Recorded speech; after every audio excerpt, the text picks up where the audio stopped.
Hola, ¿qué tal? Bienvenidos al canal. El día de hoy está la doctora Vanessa Cano. Ella es médico internista, médico neurólogo y neurólogo vascular.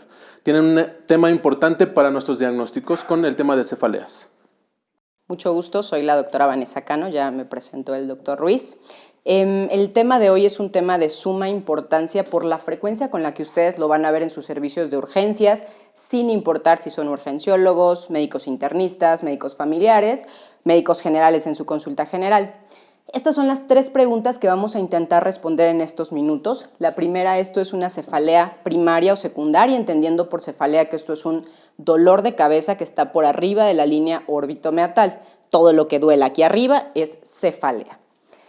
¿Por qué la importancia de diferenciar entre una primaria y secundaria? Porque eso depende de los estudios complementarios que ustedes le van a hacer. No es infrecuente que nosotros como neurólogos veamos en nuestra consulta migrañas que tienen un amplio y extenso bagaje de estudios que probablemente no sean necesarios.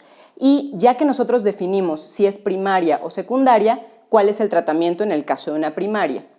La diferencia, además de los estudios, radica en la gravedad en la que puede surgir o la que puede dar que sea una cefalea secundaria. ¿Cómo vamos a saber si es primaria o secundaria?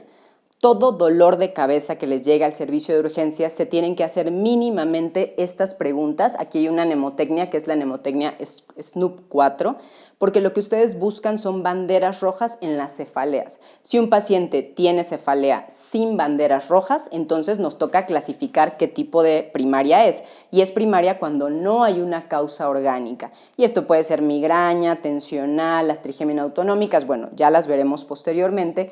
Pero lo más importante es que esta es una cefalea secundaria que tiene banderas rojas. Su paciente puede tener una consecuencia en discapacidad funcional o en mortalidad con un alto porcentaje. De todas las patologías que les llegarían a urgencias, aproximadamente 2% van a ser cefaleas. Tal vez no es la patología más frecuente en números totales, pero casi la mitad de la población a nivel mundial va a tener un episodio de dolor de cabeza en su vida.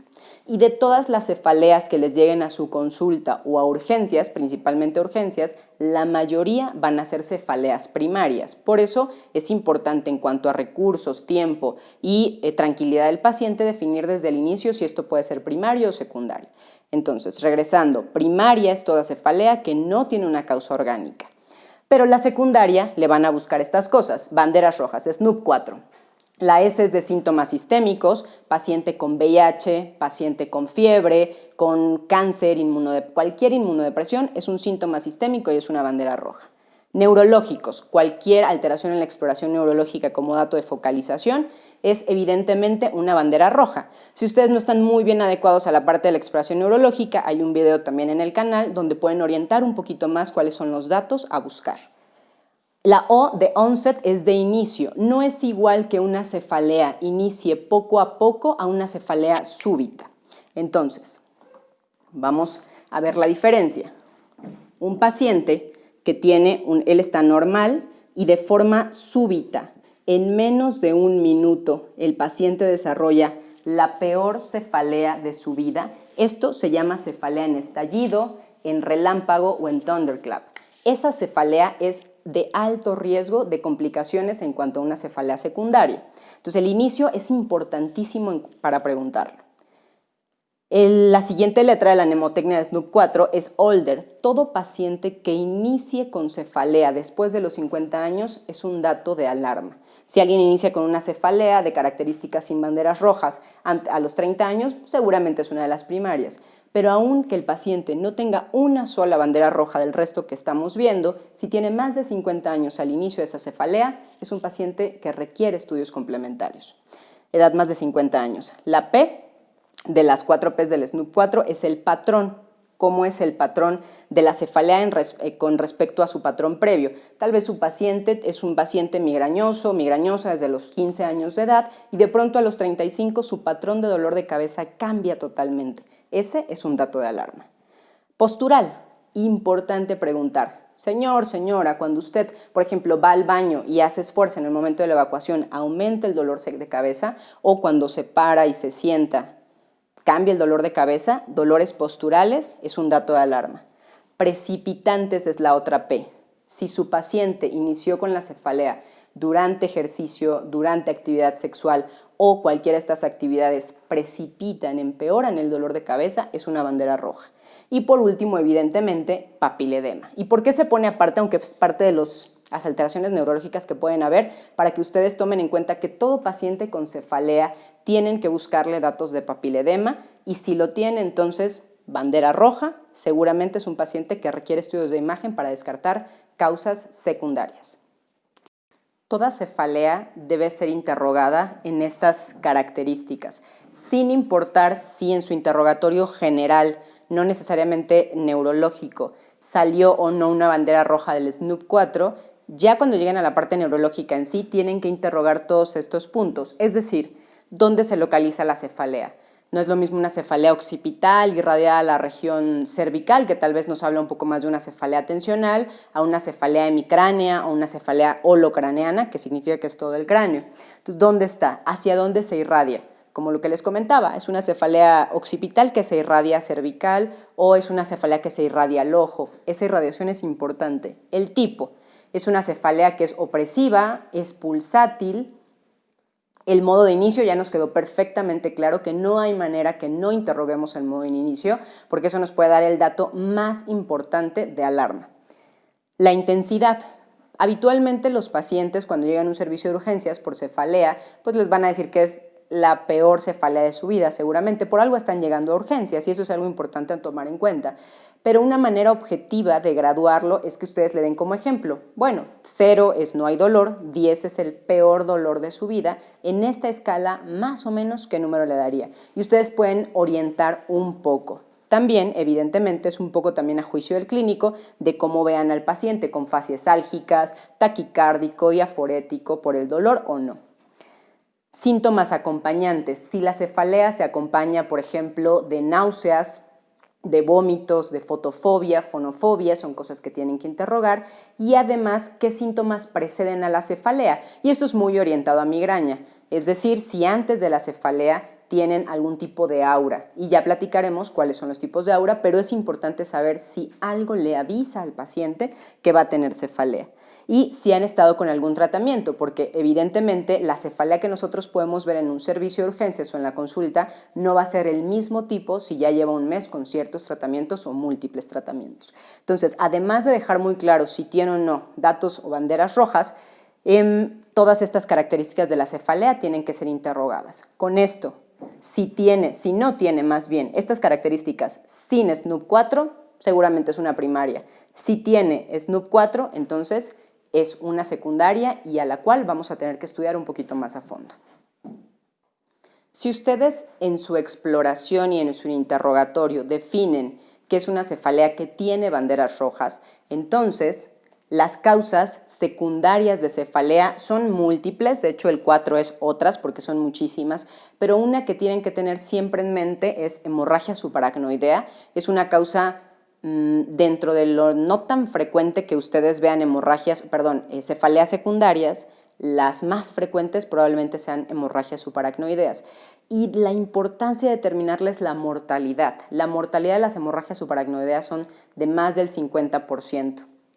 Otra de las causas que puede dar cefalea como cuadro inicial son las hemorragias intraparenquimatosas, es decir, dentro del encéfalo, dentro del cerebro, como una hipertensiva, por ejemplo. Tumores también puede dar cefalea. Entonces, cualquier paciente que tenga datos secundarios, estos son algunas a pensar. Y si yo lo defino, entonces, ¿requiere estudios? La respuesta, sin lugar a duda, doctores, es sí. Paciente con cefalea y datos secundarios o datos de alarma requiere estudios. ¿Cuál? Esto depende mucho de la orientación que den en el diagnóstico. Si yo, por ejemplo, estoy considerando que esto va a ser un tumor, pues a lo mejor si tengo la posibilidad le voy a hacer de inicio una resonancia contrastada. Pero en general, si ustedes se tienen que quedar con una información muy inicial y básica, todo paciente con cefalea de características secundarias que sí requiere estudios, mínimamente tiene que tener una tomografía de cráneo simple. Si esta es normal, entonces tengo que contrastarla. Y si esta es normal, entonces tengo que ir a estudios más avanzados como resonancia, porque acuérdense, si tiene datos secundarios, yo tengo que hacer todo lo necesario para descartar cualquier causa que me esté ocasionando esto en mi paciente. Y si ustedes determinaron las características de la cefalea y no tiene banderas rojas, como perfectamente lo observan aquí, esto es una cefalea primaria. Y precisamente la clasificación de las cefaleas primarias está dada por la ICHD-3 beta. De acuerdo a este consenso internacional, las cefaleas primarias las pueden dividir como observan. La más importante por frecuencia es la migraña, la tensional, las trigémino-autonómicas y hay muchas otras cefaleas primarias, pero las que ustedes tienen que conocer muy bien por criterios porque tienen tratamiento específico son estas: migraña sin aura, migraña con aura, la tensional que comentamos, y de las trigémino-autonómicas, las más importantes a recordar son la cefalea en racimos, Horton o clúster y la hemicrania paroxística. Los criterios diagnósticos de la migraña se dividen en si es migraña con aura o si es migraña sin aura. Por frecuencia van a observar mayormente migraña sin aura. Y entonces, ¿cuáles son los criterios? De acuerdo a la clasificación, al consenso internacional, son 5 o más ataques, que cada uno dure de 4 a 72 horas y que tiene que tener algunas de estas características, 2 o más, que sea unilateral, pulsátil, de moderada a grave intensidad y que aumenta con la rutina del paciente. Es decir, el paciente menciona que si, por ejemplo, va a trabajar, que es su actividad normal, o lleva a los niños a la escuela, esta actividad aumenta la cefalea o bien la cefalea interfiere con sus actividades rutinarias. Además de esto, el paciente tiene que cumplir uno o más de los siguientes: náusea o vómito o los dos, foto o fonofobia, y evidentemente que no se explique por algunos otros de los criterios diagnósticos del consenso de cefaleas. Entonces, si ustedes observan, para que puedan llegar al diagnóstico de migraña sin aura, tuvieron que haber preguntado estas características en cuanto a la migraña. No olvidar que es unilateral y pulsátil, que son datos importantes. Y los criterios diagnósticos de la migraña con aura son muy similares, de hecho son los mismos como ustedes observan aquí de la migraña sin aura. Esto es 5 ataques, 4 a 72 horas, que sean estas características unilateral, pulsátil, moderada grave, que interfiera con la rutina, con náusea, vómito, fotofonofobia, pero además tiene que tener uno más de síntomas de aura. ¿Cuáles son? Ya sea una aura visual, que es la más frecuente, sensitiva, motora, lenguaje y retina. La que más verán ustedes es la visual, y lo característico es que el paciente mencione que habitualmente el ojo o el lado donde da la cefalea es donde el ojito empieza a ver como luces, como puntitos negros, a lo mejor lo que ves que las cosas se ven más grandes o más pequeñas, es decir, cambios visuales. Pero vean que hay auras motoras, es decir, el paciente deja de mover una parte del cuerpo como aura o hay debilidad de esa parte. En estos casos, y solo para que ustedes lo sepan, claro que se tienen que hacer diagnósticos diferenciales, pero hay muchos tipos de aura y esta aura debe durar de 5 a 60 minutos y se instaura de forma gradual en los primeros 5 minutos. Habitualmente, al menos un síntoma de aura, porque puede tener múltiples el paciente, tiene que ser unilateral y el inicio de la cefalea tiene que ser en menos de 60 minutos desde el momento que inició el aura. Pero si al interrogar a su paciente lo que tiene más bien es una cefalea que es bilateral, que no es pulsátil sino es opresiva, que la intensidad es de leve a moderada y que no aumenta con la rutina diaria o no interfiere con ella, probablemente no sea una migraña, sino sea una cefalea tensional, que esta también tiene características muy específicas, criterios específicos, y uno es que tenemos que tener al menos 10 episodios, y esto puede ser una cefalea tensional frecuente o infrecuente. No se metan en tantos problemas, pero al menos ese episodio tiene que estar en 14 a 30 días. La duración, a diferencia de las 4 a 72 horas de la migraña, habitualmente es de 30 minutos a 70 días, con una de estas características que mencionamos, que la diferencia de la migraña, y no va a tener náuseas o vómito. Puede tener fotofobia o fonofobia, pero no ambas, mientras que en la migraña sí puede tener ambas. ¿Por qué hago mucho hincapié en las diferencias? Porque lo más probable que cuando ustedes determinen que una cefalea sea primaria, el diagnóstico más importante va a ser entre migraña y tensional. Y la diferencia radica en el tratamiento y en el pronóstico de esta enfermedad. Y evidentemente, como todas las cefaleas primarias, no se debe explicar por otra causa. Además de las cefaleas previas que ya clasificamos, otra importante es la cefalea en racimos, clúster o Horton. Esta es una cefalea trigeminoautonómica que es mucho más frecuente en hombres, a diferencia de las previas. Son mayor o igual a 5 ataques que tengan como característica que el dolor es orbitario, supraorbitario, temporal, como ven perfectamente en el muñequito. El dolor es unilateral, vean que es de grave a muy grave y que tiene una duración de 15 a 80 minutos este dolor. ¿Con qué características, además de la cefalea? Pues va a tener uno más de los siguientes: inyección conjuntival o epífora, congestión nasal o rinorrea, edema palpebral o tosis. Todos estos van a ser ipsilaterales al dolor de cabeza. Y esta es la característica autonómica de esta cefalea, o sea, esta es la clínica de la parte autonómica. El paciente, precisamente por el dolor tan intenso y la parte autonómica, va a estar agitado. Es un paciente que ustedes van a ver, a diferencia tal vez de una migraña, una tensional, que van a querer estar con la luz apagada, en calma. Este paciente es un paciente que está muy agitado. Y habitualmente, como criterio, duran o tenemos una frecuencia de 1 a 8 por día. La otra cefalea trigeminoautonómica a diagnosticar y que es muy similar a la Horton, pero que el tratamiento difiere en gran medida, es la hemicránea paroxística. Pacientes que tienen mayor de 20 ataques, ese es el criterio. El dolor es igual, como ven, orbitario, supraorbitario, temporal, unilateral. Aquí es grave, tal vez no muy grave como en la clúster. Las características autonómicas son las mismas, pero la duración es mucho menos. Es decir, si ustedes tienen una cefalea unilateral en esas localizaciones que tiene características autonómicas y que dura cercano a 180 minutos, pues seguramente van a diagnosticar un Horton. Pero si la duración es de 2 a 30 minutos, seguramente va a ser hemicránea paroxística. De hecho, esta se define como una cefalea en trenes, es decir, está el paciente durante su día y hace un tren, hace otro tren, hace otro tren de dolor de cabeza, de cefalea. A diferencia de la Horton, es un paciente que no va a estar agitado, va a estar tranquilo, o más bien va a querer estar en calma. Más que estar tranquilo, porque eso no lo va a hacer, va a estar en calma. Y más de 5 por día es la temporalidad. Vean que como criterio del consenso de cefaleas, esta cefalea tiene que responder a indometacina. Por lo que si no responde a indometacina no están cumpliendo los criterios y seguramente es o una cefalea de Horton u otro tipo de cefalea primaria. El resumen de las características de los diferentes tipos de cefalea primaria, que estas son las que ustedes tienen que recordar: tensional, migraña y autonómica. Vean la localización, tal vez esto les va a orientar y va a hacer que ustedes pregunten algunas cosas más dirigidas. La tensional, habíamos hablado, es bilateral y es opresiva. La migraña habitualmente es unilateral, tomando la parte del hemicráneo y seguramente también del ojo, y es pulsátil. Y la autonómica, ya sea Horton o una hemicránea paroxística, es periorbitaria, orbitaria, supraorbitaria o temporal y son habitualmente graves y de corta duración.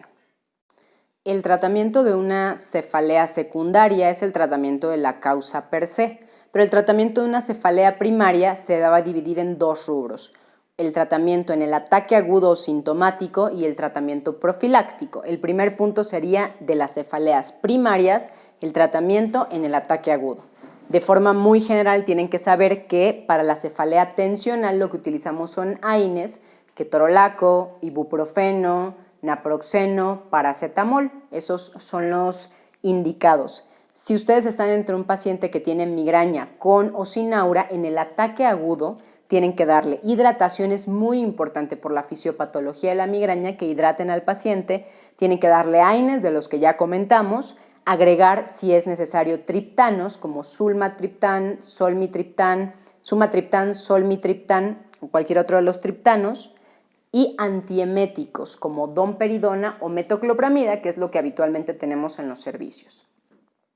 Y el ataque agudo de una autonómica, en la de racimos, oxígeno. Pregunta de examen de siempre en las cefaleas: ¿cuál es el tratamiento en agudo de una cefalea en racimo, Horton o clúster? Oxígeno, habitualmente a 10 litros por minuto. Y la indometacina, ya lo habíamos platicado, es para la hemicrania paroxística. También para la de racimos podemos dar triptanos, pero habitualmente oxígeno para racimos e indometacina para la hemicrania paroxística. ¿Y qué pasa después que ustedes hicieron un buen diagnóstico semiológico de la cefalea primaria, dieron el tratamiento adecuado en urgencias? ¿Cómo van a decidir si el paciente requiere un tratamiento a largo plazo, es decir, un tratamiento de profilaxis? Lo primero que vamos a ver es en esta parte donde toda cefalea autonómica requiere profilaxis por la gravedad de los síntomas cuando se presentan. Entonces, la profilaxis de una cefalea en racimos, clúster o Horton es verapamilo hasta 900 miligramos día, dividido en 3 dosis. El tratamiento de la hemicrania paroxística es indometacina, tanto en el agudo como en el crónico. Pero ¿qué pasa con la tensional y la migrañosa? Esas no todas requieren profilaxis, pero cuando sí requieren, cuando ustedes tienen un paciente que tiene más de 3 días por mes este tipo de dolor de cabeza, o bien es uno solo que es incapacitante para sus actividades diarias, entonces le tienen que dar profilaxis. ¿Cuál es la recomendación? Si tienen un paciente con cefalea tensional, tienen que darle profilaxis con amitriptilina, esa es como la de primera línea, pero le pueden dar otros antidepresivos como mirtazapina, venlafaxina y evidentemente manejo del estrés. Se recomienda mucho ejercicio cardiovascular, yoga. Y en la migraña, la profilaxis, cuando son 3 o más días al mes que el paciente lo presenta o nuevamente uno de gran intensidad que interfiere con sus actividades diarias, propranolol o cualquier otro beta bloqueador. La verdad es que como neurólogos no lo utilizamos tanto, pero es lo que por guía se recomienda como primera línea. Amitriptilina es útil. Antiepilépticos como valproato o topiramato son en general los que más utilizamos porque tienen mayor eficacia para el control de la migraña, y esto no importa si es con aura o sin aura. Y flunaricina también es bastante utilizada. Algo que quiero recalcar, que no es tanto el manejo profiláctico sino del agudo, es que los triptanos, y más bien entran los dos. Su paciente cuando se vaya con profilaxis a casa, eso no implica que no vaya a tener un ataque agudo eventualmente. ¿Y qué va a hacer su paciente en ese momento? Tienen que adiestrarlo a que los triptanos se tienen que dar idealmente en el momento del aura, si es que su paciente tiene aura. Y si no tiene aura, entonces hay que darlo en el momento que inicie la cefalea. Los triptanos son excelentes fármacos, aunque un poco caros. Si su paciente no tiene la capacidad de comprarlos, entonces ustedes tienen que transmitir el mensaje que el analgésico que tenga cerca es el que tiene que tomar en el momento del inicio de la cefalea o del aura, complementando evidentemente con el tratamiento profiláctico. Entonces, con esto recorrimos un poco inicialmente cuándo es una cefalea primaria, cuándo es una cefalea secundaria a la que tengo que hacer estudios, a la que no puedo dejar ir a su casa libremente sin determinar si tiene una causa secundaria que puede ser grave para el paciente, y si defino que no tiene banderas rojas que me ameriten estudios, cuál de las cefaleas primarias es, y de esas cómo las voy a tratar en agudo y en crónico. Agradecemos la participación de la doctora Vanessa Cano en este excelente tema. Recuerda, si quieres ser el mejor en tu clase, síguenos, danos like y comparte.